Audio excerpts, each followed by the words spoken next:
A great way to demonstrate how mechanical cleaning and chemical cleaning work is using a couple of key tools, starting with Germ, which is actually a product that simulates bacteria, also a black light, and then a disinfecting wipe, and of course our Norwex EnviroCloth. So these disinfecting wipes work well when the directions for using them are followed. And if you look at the back of a container, you'll see, depending on if you're wanting to sanitize or disinfect, you need to wipe the surface. You need to leave it on the surface from 15 seconds up to 4 minutes. You need to wipe the surface when you're done with potable water if it's a food contact surface where your food may be coming in contact with it.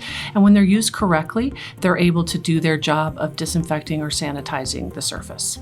So first, we're going to sprinkle a little bit of the Germ on our surface.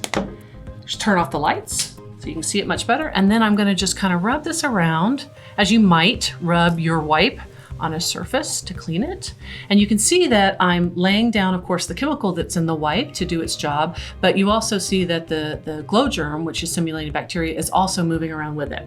So if you look at that compared to how our Norwex EnviroCloth works, which is mechanically picking up what's on the surface, as I'm doing here with our Norwex cloth, it is picking up everything off of that surface and cleaning up 99% of that bacteria from the surface when it's used properly.